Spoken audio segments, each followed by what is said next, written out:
Hello and welcome, my name is Sarah and I create small tutorials for The Sims 4.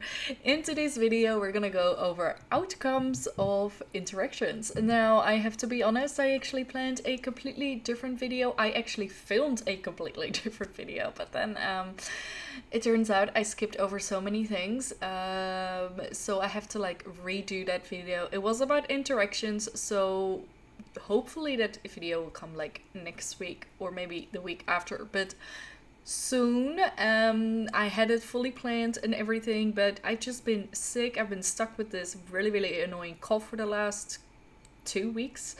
The kids have been sick, so I'm just redoing this video and we're going to talk about outcomes.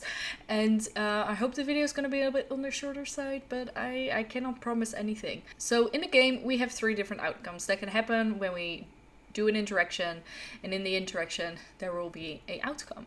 So we have either a single outcome, a dual outcome, or a test-based outcome, and we're going to go over all 3 of those outcomes. So let's open the TDESC builder and let's have a look at the different outcomes.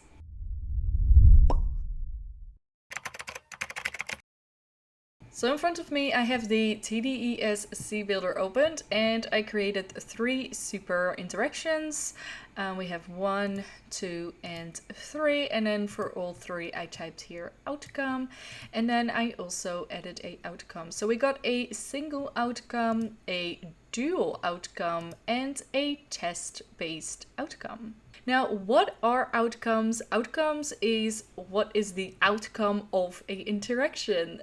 In this case, a super interaction. So the outcome of what happens after the interaction has been done. Before we dive into the TDESC builder, I want to mention that if you are not familiar with this program, I have a full-on tutorial about how to use the TDESC builder and everything that you can do with the TDESC builder. So definitely check that video out. I pop it up in the right corner. Now, what are the differences between a single outcome, a dual outcome, or a test-based outcome?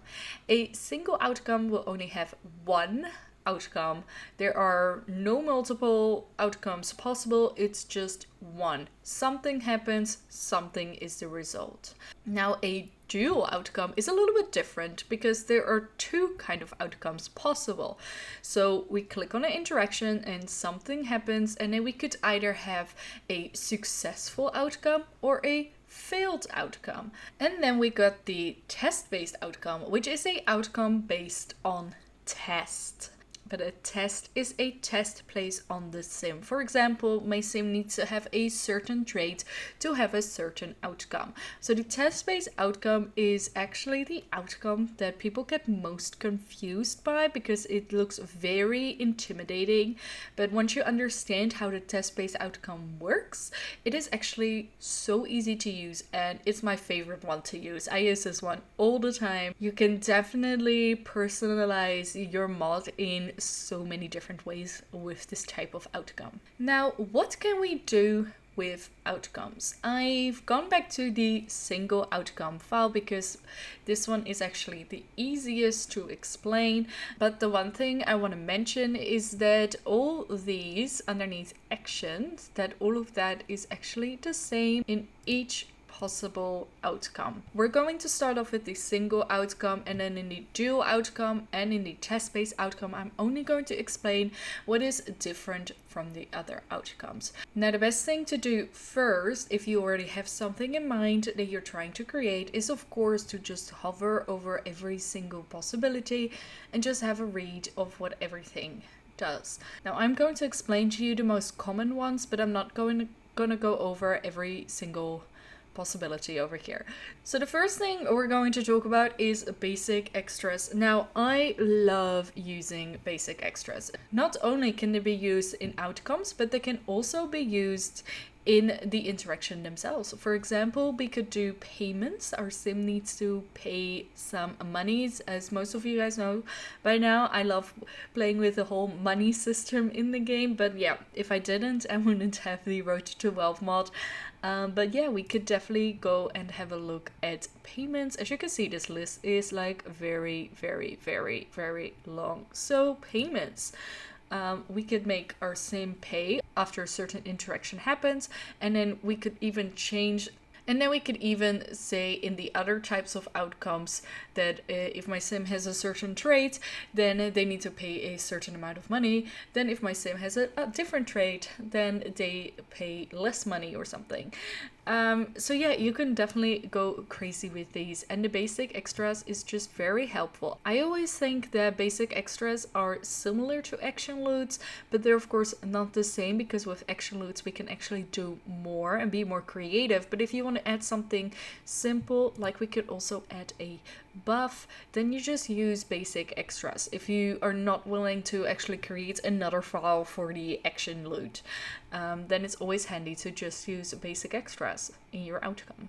Another one that is fairly often used is continuation. Now, continuation lets you go from one interaction to another interaction. So here we have affordance, and affordance is interaction. Now, something else to remember is if you are using the continuation and then using affordance to have your sim go from one interaction to another interaction, to also make sure to add who this interaction is for, and just add the actor and actor. And then we get loots. Now, honestly, I have to be honest, this is the one I use the most. So a loot list, we could just add as many loots as we want, and we can also just add them from the game and don't always have to create our own. So in this loot list, our sim does an interaction, and then once the interaction is finished, our sim will go to the outcome, and then it will go into a loot.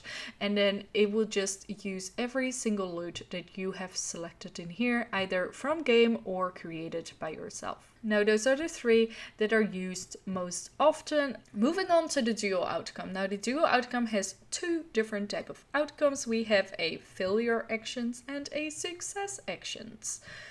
And then we also got a success chance. Now, if I open this, this is the exact same list that we got on the single interaction. So that is the same. But now the only difference is that our sim will either get the failure actions or the success actions. Now, it is determined by the success chance which one your sim will get. So at this point, we have a 100% chance that we will get the success action. But we could change this to 50, and that would be a 50-50% chance. We could also use multipliers for this, which is great. So we could add trade or something, or funds, household funds. Moving on, we get to the test-based outcome. Now, the test-based outcome is tested on your sim. In this case, we have three different options. We have a fallback outcome, which I definitely recommend adding into your outcome if you create a test-based outcome. Then we have a prioritized test-based outcome, and we got the basic test-based outcome. Now, the fallback outcome is always great to add. This outcome is only used if my sim doesn't actually have any of the tests that I've added into the tested outcomes. Now, with the fallback outcomes, we could add as many different outcomes that we want. If you add 2, there is just a 50-50% chance. If you add more, as you can see, we have a 33, and 33% chance. However, we also have weights in here. So we could say this one is more likely to happen. So then we say base value 2, and now it already changed to 50% chance for the first one, 25, and then 25 for the last two. And now you might be wondering, could we actually use this test-based outcome as a randomized outcome that might happen? And you can definitely use it like that. So then in that case, you would only just leave like the fallback outcomes and only leave it like so, and not do any tested outcomes or prioritize tested outcomes. And then I'm going to talk about the tested outcomes. Now, these are potential outcomes, a outcome that might happen. The most important thing about the tested outcomes is that we, of course, add a test. So I have added a test for this first potential outcome, which is that our sim will need to have the need trait. If my sim doesn't have the need trait, then it isn't possible for my sim to actually get this tested outcome. Now we can add as many tested outcomes as we want. So here we have another section with another potential outcome. And so the test I've added now is that my sim is not allowed to have the need trait, but they need to have the high maintenance trait. Now, what would happen if my sim actually has the need trait and also the high maintenance trait? So what will happen in this case is that it will only go for the first option, because in the second option we have it blacklisted as need trait, and a blacklist means that that is not allowed to be there. So for the tested traits, we could add as many different outcomes as we want. Now, I just skipped over the prioritized tested outcomes earlier because the prioritized tested outcomes actually are prioritized over the tested outcomes, which means that the game will first look at prioritized tested outcomes. If my sim does not have any of those tests that are in there, it will go to the tested outcomes. If my sim doesn't have any of those tests, then it will go to fallback outcomes. So over here we now have the prioritized tested outcomes, and I added a test for high maintenance. Now if my sim has the high maintenance trait and the need trait, my sim will actually only get the outcome that comes with the prioritized tested outcome, because these tests are prioritized and therefore the game tests those first. So I hope I made it a little bit clearer of how the outcomes work. If you have any questions, then please feel free to ask those questions in the comments down below.